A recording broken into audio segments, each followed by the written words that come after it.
The dishwasher was running, but no one had put anything inside. I was just sitting there, staring at the blinking blue light, pretending I couldn't hear them laughing upstairs. It was his laugh, not mine. Too loud, too fake. The kind of laugh that tries too hard to fit in after being gone for more than a decade. The girls hadn't laughed like that in months, not with me. Not even once. Not even when I fell down the stairs carrying that ridiculous inflatable kayak last summer. Hazel giggled for half a second before rolling her eyes. Esme just went back to her phone. But now, with him, suddenly everything was hilarious. The joke was me. I didn't even get a hello when I came home. The front door creaked open, the kind that always needs a push at the end, and I waited for footsteps. Nothing. I called out, "I'm back." Silence. It was only when I stepped into the kitchen and saw the shoes, brown leather, size 12, expensive, that I realized he was here. Again. 3 times this month. Simone didn't warn me. She stopped doing that. Stopped telling me anything unless it was about groceries or car insurance. It's like I was downgraded. From husband to housemate. From dad to ghost. I opened the fridge. Empty. Leftover noodles that weren't mine. Craft beer I didn't drink. Birthday cake with 1 piece missing. Hazel's birthday isn't for another 2 weeks. I don't know what I was looking for in that fridge.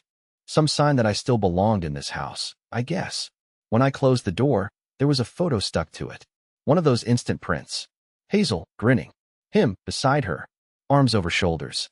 Matching dimples. Simone must have printed it this morning. It wasn't there yesterday. I know. I looked. Later, when they finally came downstairs, no one noticed me. Not even when I was sitting 5 feet away. He laughed again, this time while slipping on his coat. "Same old house," he said, like he owned the walls. Hazel nodded. Esme offered him one of the cookies I baked. Then he looked at me for the first time. "You still doing that thing with the bikes?" I nodded, unsure if he meant my job or the Saturday rides I used to take with the girls. He didn't wait for an answer. After he left, I turned to Simone. I asked her, "Do you think it's okay him being around so much?" She shrugged. "He's their father." And that's when Hazel, my daughter, the girl I held during her ear surgeries, who cried on my chest when she lost her first pet mouse, who begged me to teach her how to swim in the freezing lake, said the words that rewired my entire reality. "You're not our real dad. You never were. So maybe stop acting like it." She said it like she was ordering a coffee. No emotion. No apology. No space for correction. The dishwasher beeped. Finished its empty cycle. And I realized they'd already washed me out of their lives. So I dried my hands, walked upstairs, closed the door, and began planning my silence. I didn't storm out. I didn't scream. I didn't even bring it up the next morning. That would have made it real. And I wasn't ready for that yet. Instead, I made pancakes. I let the girls sleep in, warmed the maple syrup, even sliced strawberries the way Hazel used to like when she was 9, diagonally, not across. Back then, she said it looked fancier. Back when I was still dad. Simone came down first, yawning like nothing happened. She smelled like his cologne. She didn't sit at the table. Just took a coffee to go, said, "You don't have to do all this." Then left. No kiss. No thank you. No eye contact. The girls ate later, barely touched their plates. Hazel looked at her phone the whole time. Esme just picked at the whipped cream. When they were done, they stood, mumbled something about school, and left their plates in the sink. I sat there alone for 2 hours, staring at 3 unfinished pancakes and a kitchen that still smelled like cinnamon. It hit me then. Not like a wrecking ball, more like a slow, aching collapse, that I didn't belong in this house anymore. I was furniture, a fixture, an old ceiling fan that still works, but nobody notices. And somehow, all the years, all the scraped knees, the sleepovers, the late-night fevers, the thousands of dollars in school fees, none of it bought me a seat at their table anymore. So I started pulling away. Subtly, quietly, the way fog pulls back from glass. I stopped reminding them about dentist appointments. I stopped checking their homework. I stopped making dinner. Let the fridge stay empty. Let the laundry pile up. The first few days, no one noticed. Then Hazel asked, "Why didn't you pick up Esme from practice?" I said, "Ask your father." She stared at me like I had slapped her. But I didn't flinch.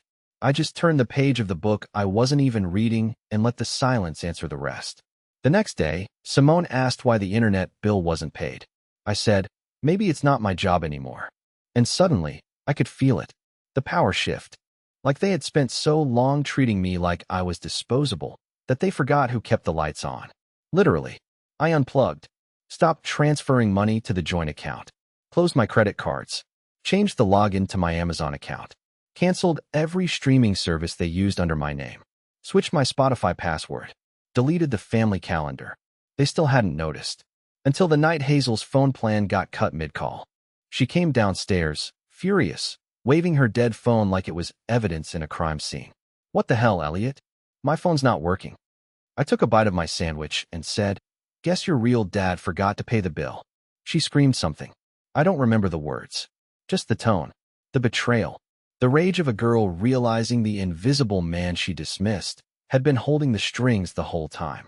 Simone told me I was being petty. Maybe I was. But when someone erases you, sometimes the only way to be seen again is to disappear on purpose. It's incredible how long people can live inside an illusion. Sometimes it's even comforting. You believe things are fine, even when they're cracked and leaking under the surface. You tell yourself, it's just a phase, everyone drifts sometimes, it'll go back to normal. But deep down, I think I always knew. I was the scaffolding, not the structure. The more I pulled away, the more the house revealed just how much I had been holding it up. It wasn't the tantrums that started first, it was the confusion. Nobody knew what day Esme's school trip was. Hazel missed 2 violin rehearsals. Simone forgot to submit a parent consent form for Esme's field day, and I sure as hell didn't remind her. Not anymore. I just watched. I didn't gloat. I didn't say, "I told you so." I just let it all quietly unravel, one forgotten responsibility at a time. But it didn't really hit them until a letter came from the bank, a mortgage reminder. Simone opened it at the kitchen counter like she had hundreds of times before, then paused. Her face twisted into something between concern and confusion. She flipped through the pages, looked at me, and said, "You didn't pay it this month?" I looked up from my laptop. "I'm not the homeowner. Technically, the house is in your name, remember?" She blinked. It was true. Years ago, when we refinanced, she insisted on putting the deed in her name for tax reasons. I didn't push back then. I trusted her. It was our home, our family. Funny how those little decisions feel harmless, until they're not. "Are you seriously just gonna let it default?" she asked, the edge finally creeping into her voice. "I figured your real partner could help now. You know, since he's so involved these days." She went quiet. That kind of silence that carries weight. That means she knows she went too far, but is too proud to say it. And then came the night that changed the entire rhythm of our house. Hazel came downstairs in tears. I was sitting in the garage, sorting through a box of old camping gear I hadn't touched in years. She just walked in, mascara streaked, shoulders shaking, holding her phone like it had betrayed her. "He's not coming," she whispered. I didn't know who at first. Maybe a boy from school. Maybe a friend ditched her. But then she added, "He promised he'd come watch my performance. And he just forgot. Again." Oh, him. The man who reappeared with fanfare and promises and matching dimples. The man who hadn't seen her for most of her life and suddenly wanted to be front row. "Did you ask your dad about it?" I said, without looking at her. She flinched. "I mean your real one." "Elliott, don't," she said, voice cracking. "Oh, so now I'm Elliott again?" She didn't answer.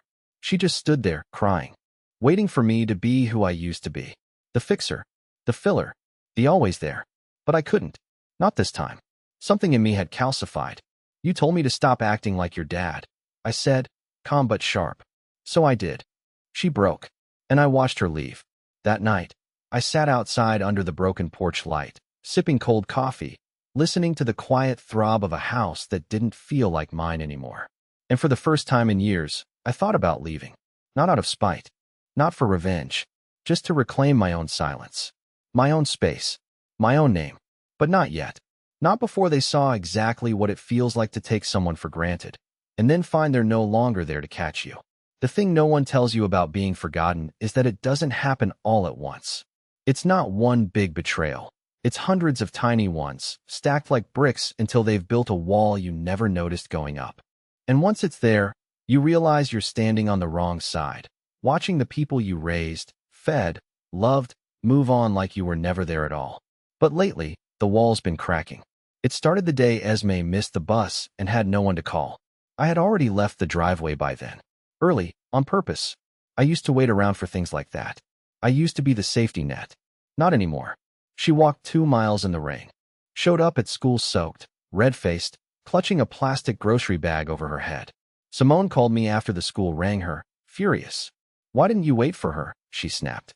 I almost laughed. Why didn't you? Silence. Again. She's good at that lately. Later that evening, Esme left a note on my office desk. Just 4 words in her neat little handwriting. I thought you cared. It sat there for hours while I stared at my screen, pretending to work. I didn't reply. Not because I didn't care, but because I cared too much to go back to being disposable. They needed to feel it. Not as punishment. As revelation. Hazel, for her part, was unraveling faster than I expected. After her father skipped her second performance in a row, a chamber recital she'd spent weeks practicing for, she spiraled. Didn't come out of her room for a day. Simone kept knocking. Hazel kept pretending she wasn't home. I stayed out of it. But I watched. Watched as reality started peeling away their fantasies, one empty promise at a time. And then, one night, well past midnight, Hazel came downstairs. I was in the living room with the lights off, nursing a warm glass of water, watching the digital clock blink in silence. She didn't see me at first. She was crying again. Not the teenage frustration type. This was the cry of someone who realized they'd gambled and lost. I hate him, she whispered to herself, clutching her phone. I didn't say anything. I should have, but I didn't. She turned, startled when she finally noticed me, her face pale. I didn't know you were there. I know, I said softly. Then, she just stared at me for a long time, as if trying to find a version of me she hadn't erased, as if silently asking if I'd come back. But I didn't offer comfort. Not yet. I couldn't. Trust doesn't grow back overnight, not after being cut out with such precision. I didn't mean what I said, she added after a moment. About you not being my real dad. I nodded, but I said nothing, because apologies without accountability are just smoke, and I needed to see fire. Over the next few days, they all started shifting. Simone began cooking again, first time in months. She made that lemon pasta I liked, then acted surprised when I didn't eat. Esme sat closer to me on the couch. Hazel started saying good night, again, hesitant, unsure, but trying. They were testing the fence to see if it still held a gate. And then, the most surprising thing happened. Hazel's biological father showed up again. But this time, he didn't come for Hazel. He came for Simone. They argued on the porch, not yelling, but heated, sharp whispers cutting through the wind. I stepped out to grab something from the car and caught the last bit. You said it was temporary, he hissed. You said he'd be gone by now. Simone didn't know I heard that. And maybe I wasn't supposed to. But I did. Gone by now. Gone. So this was it then. I wasn't imagining it. The plan was already written. I was just slow reading the script. But maybe it's time I start rewriting the ending. I didn't sleep the night I heard that sentence. You said he'd be gone by now. It kept spinning in my mind like a loose ceiling fan on high speed, rattling, shaking, threatening to fly off.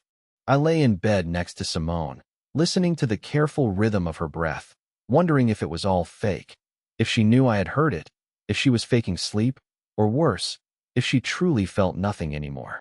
I watched the shadows crawl across the ceiling for hours, trying to figure out what part of our life was real and what part was just convenience on her end. A man worth replacing. That's what I had become. The next morning, I started preparing in secret. Not out of revenge. Not even bitterness. Just survival. I opened a private account. Moved some savings quietly. I canceled a property consultation we'd scheduled months ago, and instead, booked a lawyer. Not for divorce yet, just advice. Information.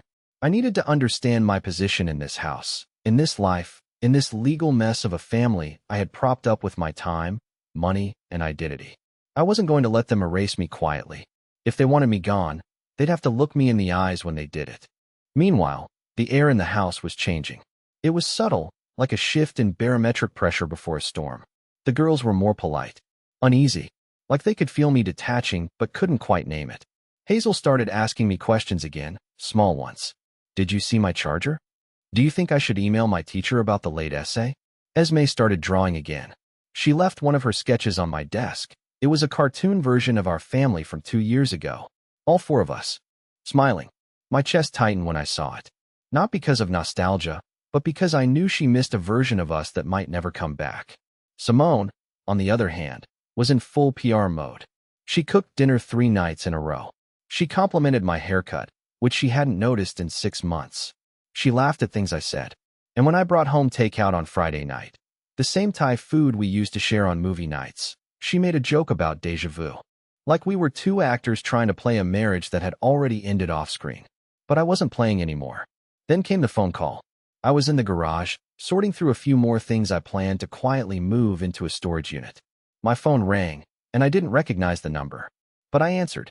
Is this Elliott Baines? Yes. This is Karen from Bright Grove Legal.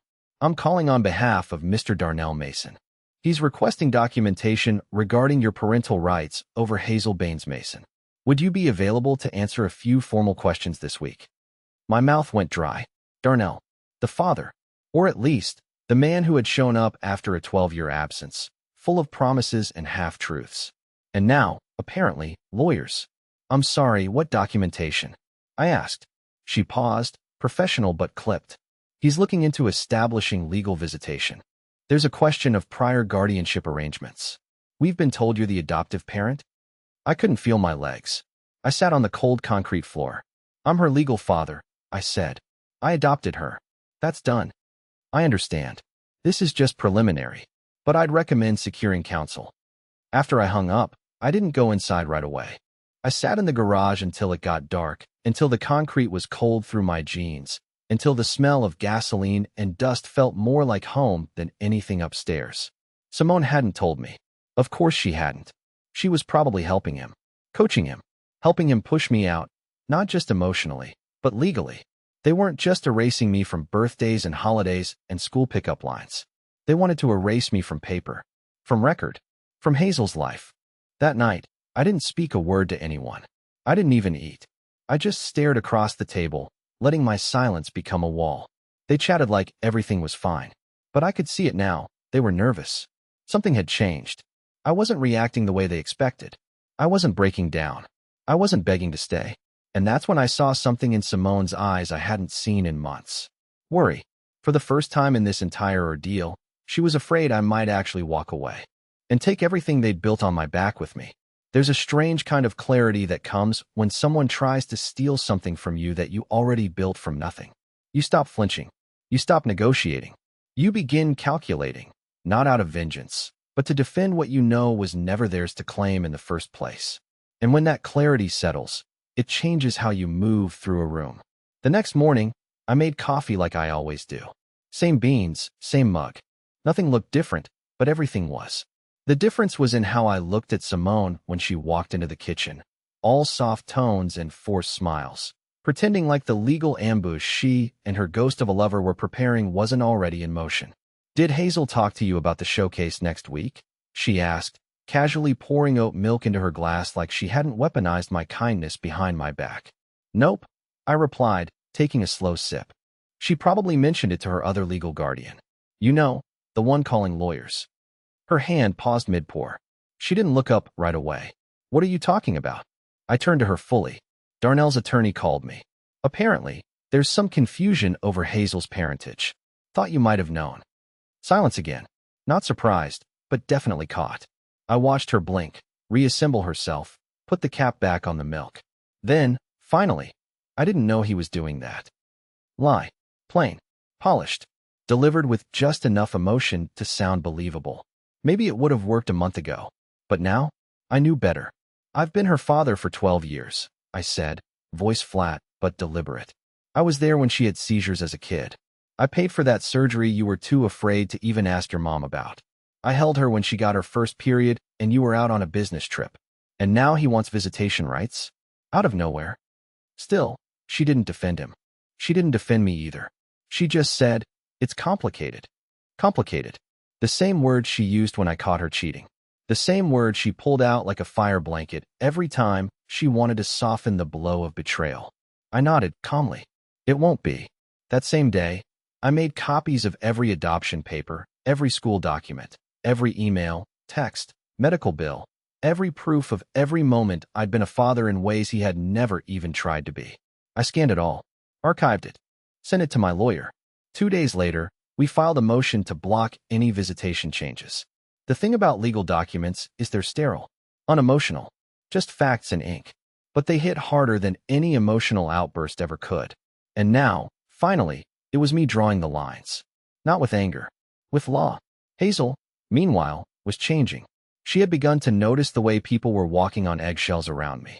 Noticing how Simone whispered in the laundry room instead of speaking in front of me. How I had stopped asking her about school, stopped checking her grades, stopped offering to drive her anywhere. She came to me once, late at night, holding her old violin, the one I'd bought her for her 12th birthday, the one she abandoned last year when Darnell came back. "I miss how things used to be," she said. Her voice cracked a little. I didn't answer right away. I wanted to.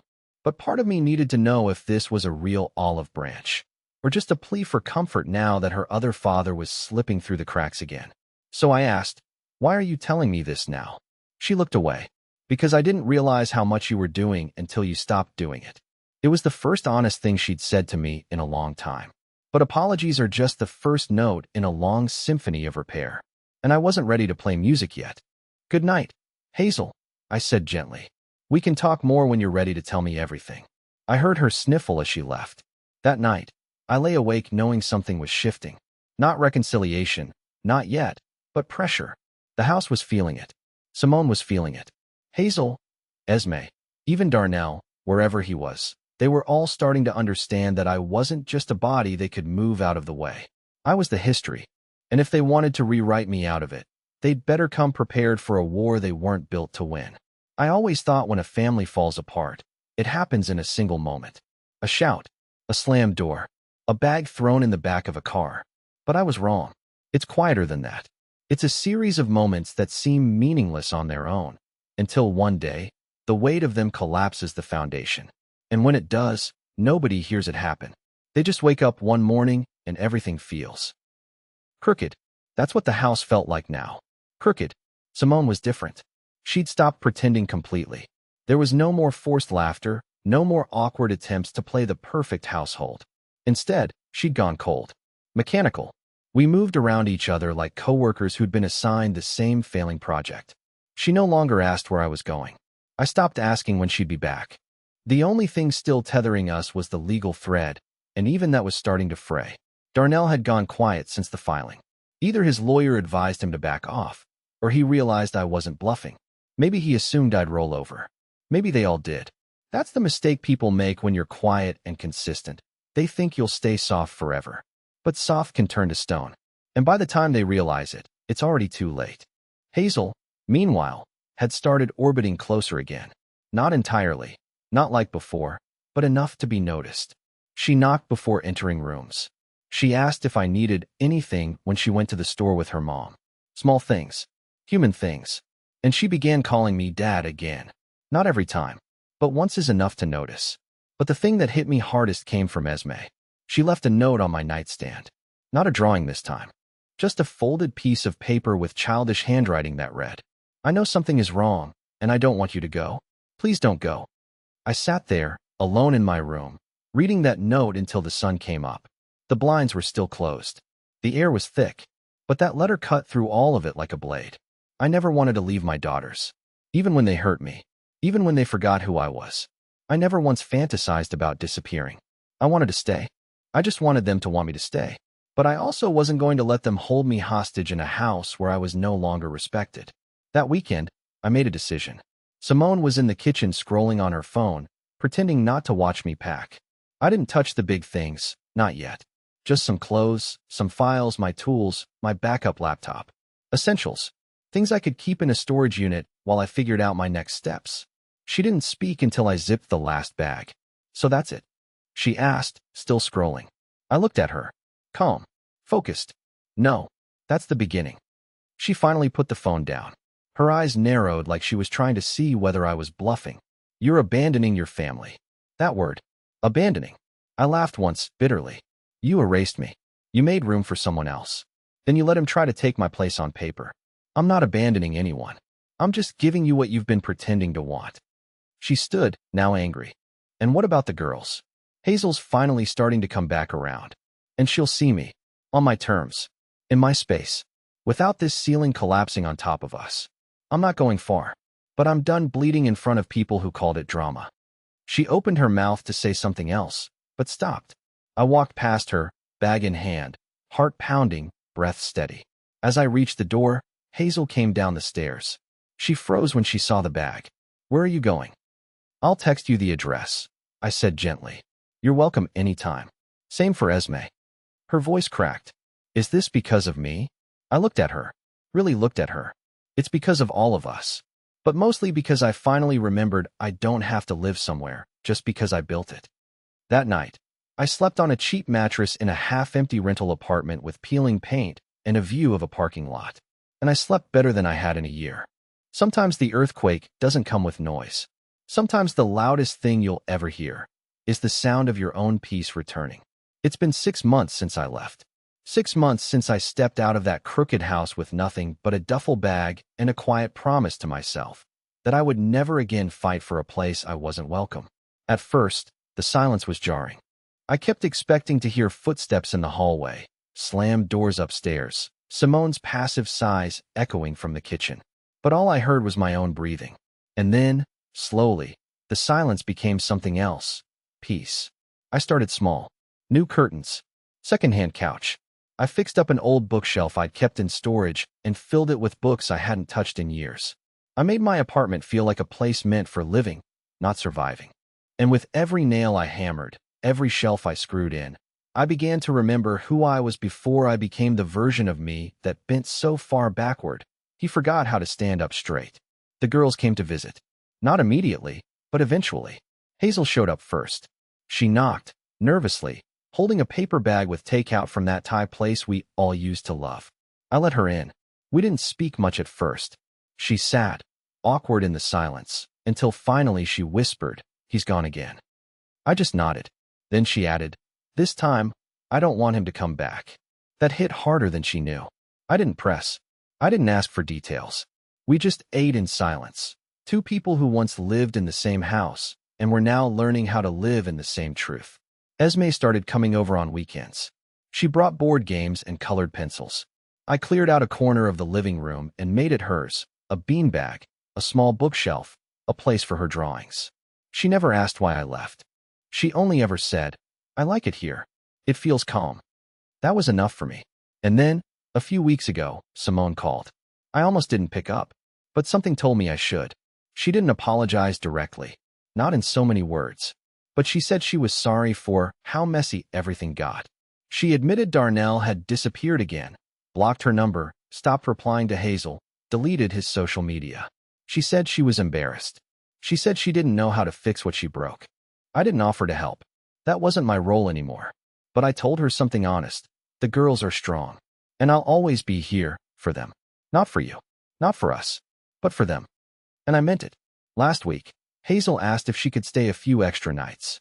She brought a bag without asking, took over the kitchen like she used to, played music from her phone while making eggs. She told me about a boy she liked, about college applications, about a weird dream where our whole family was living in a lighthouse. We laughed. Real laughter. Not the strained, polite kind. She hugged me before bed and said, "I know who my real dad is." I didn't cry until she went to sleep. There's no perfect ending to stories like this. Families break. People lie. Trust is shattered. But what we do next, that's where the story really lives. I didn't burn the house down. I just built a better one. And this time, I made sure it had a lock only I could open.